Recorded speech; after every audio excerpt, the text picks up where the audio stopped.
Hi friends, అందరికీ నమస్కారం అండి. తెలంగాణ రాష్ట్ర వ్యాప్తంగా ఉన్నటువంటి ఉద్యోగులకు సంబంధించి ప్రభుత్వం నుంచి ఇప్పుడిప్పుడే ఇంపార్టెంట్ ఫ్లాష్ అప్డేట్ అయితే రావడం జరిగిందండి. ఈరోజు తేదీ చూసుకున్నట్లయితే మార్చి 24వ తారీఖు అండి. వీడిని చివరి వరకు చూడండి, అర్థమవుతుంది అనమాట.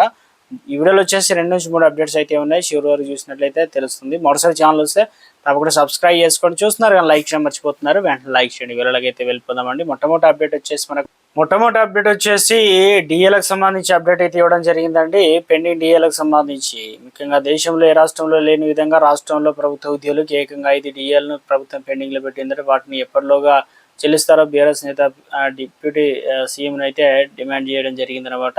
సో ఇందుకు సంబంధించి చూసుకున్నట్లయితే ప్రస్తుతం చెల్లిస్తున్న 700 కోట్ల మేరకు పెంచాలని భావిస్తున్నాం. శాసనసభలో డిప్యూటీ సీఎం బట్టి విక్రమార్క వెల్లడించడం జరిగింది. ఉద్యోగులకు 6,000 కోట్లు వైద్య బిల్లులు బకాయిలు కూడా చెల్లించాం. గత ప్రభుత్వం కాకుండా ప్రతి నెల 1వ తేదీన ఇక చెల్లిస్తున్నామని, వ్యవసాయంలో పెండింగ్లో ఉన్నటువంటి 3 డిఏలు కూడా ఇచ్చామని చెప్తున్నారు. ఉద్యోగులకు 1.25 కోట్ల ప్రమాద బీమా కూడా అందిస్తున్నామని, అదేవిధంగా ఉద్యోగులకు సంబంధించి పెండింగ్ బిల్లులు ఏదైతే ఉన్నాయో చెల్లింపులు ప్రతి నెల కూడా 700 కోట్ల నుంచి 1000 కోట్ల వరకు పెంచాలని భావిస్తున్నట్లు డిప్యూటీ సీఎం బట్టి విక్రమార్క అయితే తెలియజేశారు. తమ ప్రభుత్వం అధికారంలోకి వచ్చిన నాటికి 40,150 కోట్లు ఇలా మెడికల్ బిల్లులు పెండింగ్లో ఉండేవని, వాటిలో ఉద్యోగులకు సంబంధించి 6,146 కోట్లు బిల్లులు అయితే చెల్లించినట్టు చెప్పారు. శాసనసభ ప్రశ్నోత్తరాల సమయంలో కూడా బీఆర్ఎస్ శాసనసభ పక్షనేత ఉపనేత తన్నీరు హరీష్ రావు ఇక సభ్యుడు కె వివేకానంద్ అడిగిన ప్రశ్నలకైతే సమాధానం అయితే చెప్పే ప్రయత్నం చేయడం జరిగింది. ఉద్యోగులకు సంబంధించి ముఖ్యంగా నగదు రహిత ఏదైతే ఉన్నాయో వాటికి సంబంధించి వైద్యం కోసం త్వరలోనే హెల్త్ కార్డులు కూడా అందుబాటులోకి తీసుకొస్తామని ఈ విధంగా చెప్తున్నారనమాట. అదేవిధంగా పిఆర్సీ కూడా ఒక అప్డేట్ ఇవ్వడం జరిగింది. పిఆర్సీ నివేదిక రాగానే కొత్తగా ప్రభుత్వ రిటైర్మెంట్ వయసు ఏదైతే ఉన్నాయో ఇందుకు సంబంధించి పిఆర్సీ నెల 15వ తేదీ తర్వాత ఉద్యోగుల జీతాలు చెల్లించేవారని, కానీ తమ ప్రభుత్వం మాత్రం 1వ తేదీన వేతనాలు అమలు చేస్తుందని, రిటైర్డ్ ఉద్యోగుల బకాయిలు భారం తప్పించుకునేందుకు గత ప్రభుత్వ రిటైర్మెంట్ వయసును 58 నుంచి 61 ఏళ్లకు, 4వ తరగతి ఉద్యోగులకు 60 నుంచి 65 ఏళ్లకు పెంచిందని బట్టి విమర్శించారు. ఆ నిర్ణయంతోనే సుమారు 17,000 మంది రిటైర్డ్ ప్రయోజనాలకు భారం ప్రస్తుతం ప్రభుత్వం పడిందని చెప్పేసి అప్డేట్ అయితే ఇవ్వడం జరిగిందండి. మరో అప్డేట్ అయితే ఇవ్వడం జరిగిందండి. ప్రభుత్వ ఆసుపత్రుల్లో ప్రాంగణంలోని లీజుకు కాలపరిమితి మించి కొనసాగుతున్న మెడికల్ షాపులను తొలగించేందుకు అవసరమైన చర్యలు తీసుకుంటున్నారని వైద్య ఆరోగ్య శాఖ మంత్రి దామోదర్ రాజనరసింహ తెలిపారు. సోమవారం శాసన మండలి ప్రశ్నోత్తరాల సమయంలో ఎమ్మెల్సీ రమణ అడిగిన ప్రశ్నకు సమాధానం చెప్పే ప్రయత్నం చేశారు. మరో అప్డేట్ అయితే ఇవ్వడం జరిగిందండి.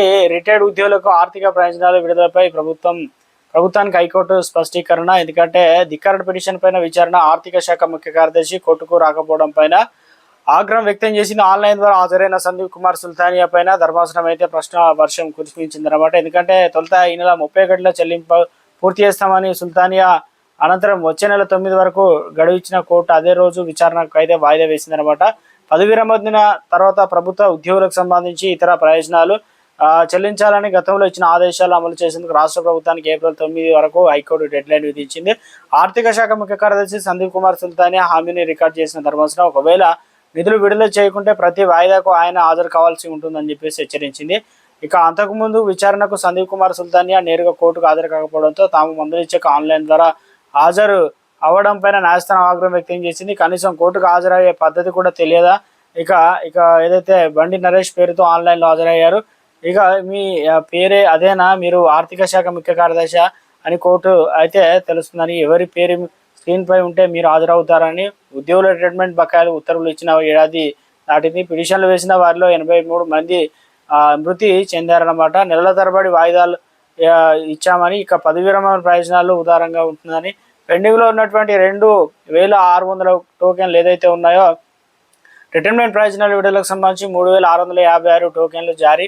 ఇందులో 1,056 టోకెన్లు నగదు విడుదల చేశారు. 2,600 పెండింగ్లు అయితే ఉన్నాయి. నెల 31 వరకు అవకాశం ఇస్తే వాటన్నిటిలో చెల్లింపులు చేస్తామని సుల్తానియా హైకోర్టుకి అయితే బదిలీ ఇవ్వడం అయితే జరిగిందనమాట. ఒక అప్డేట్ అయితే ఇవ్వడం జరిగింది. మరొక అప్డేట్ చూసుకున్నట్లయితే ప్రభుత్వ విలీనానికి నోటీసు. ఈ నెల 26 తర్వాత యక్షణమైన సమ్మెకు సిద్ధం. ఇటీవల జేఏసీ ఆధ్వర్యంలో ఎండీకి నోటీసు. ఆర్టీసీ సమ్మె శరణం అన్నమాట. సో ఇక సమస్యల పరిష్కారానికి ఆర్టీసీ కార్మికులు సమ్మెకు ముఖ్యంగా సన్నద్ధమవుతున్నారు. 2.5 ఏళ్లుగా తమ వినతులు యాజమాన్యం ఏదైతే పట్టించుకోకపోవడంతో ఆర్టీసీ జేఏసీ ఆధ్వర్యంలో ఈ నెల 26 తర్వాత సమ్మెకు దిగుతామంటూ ఇటీవల హైదరాబాద్లో ఎండీ వై నాగిరెడ్డి సమ్మె నోటీసులు అయితే అందజేయడం వల్ల రోజుల తరబడి ఆర్టీసీలో జంక్షన్ అయితే ముగిందనమాట. సో మరో అప్డేట్ అయితే ఇచ్చే ప్రయత్నం అయితే చేయడం అయితే జరిగిందనమాట.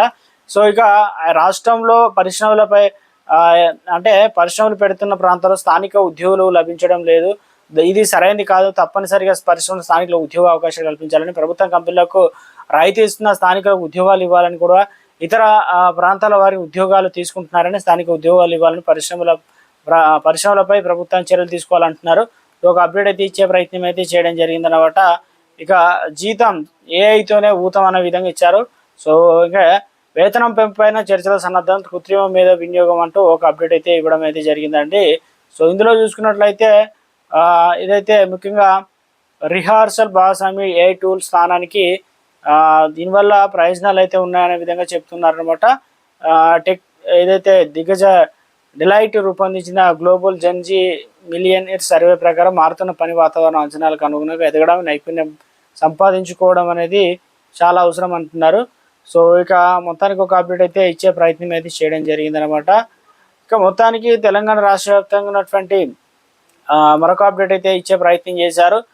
రైతు భరోసా నిధులు విడుదల. ఇక తొలి విడత రైతు భరోసా నిధులు రైతుల ఖాతాల్లో విడుదల చేసేందుకు ముఖ్యమంత్రి రేవంత్ రెడ్డికి ఎమ్మెల్యేలు కృతజ్ఞతలు తెలియజేయడం జరిగిందనమాట.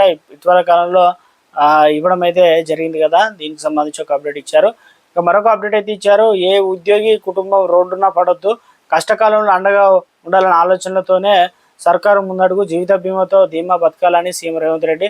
ప్రతి ఉద్యోగి ఏదైతే ప్రభుత్వంలో భాగస్వామ్యం అని రాష్ట్ర మంత్రి యనమల రేవంత్ రెడ్డి స్పష్టం చేశారు. దురదృష్టవశాత్తు ఏదైతే ఉద్యోగి మరిస్తే ఆ కుటుంబంలో రోడ్డున పడకుండా ఉండాలనే ప్రభుత్వ సంకల్పం అని తెలిపారు. ఆర్థికంగా చేతినిచ్చే ఆదుకోవడం ప్రజాప్రభుత్వ బాధ్యత స్వీకరిస్తుందన్నారు. అందుకోసమే అన్ని శాఖల్లో విభాగాల్లో పనిచేసే ఉద్యోగులకు వర్తించేలా జీవిత బీమాని ప్రభుత్వం ఆవిష్కరించిందని చెప్పేసి చెప్పడం అయితే జరిగిందండి. ఒక అప్డేట్ అయితే ఇవ్వడం జరిగింది.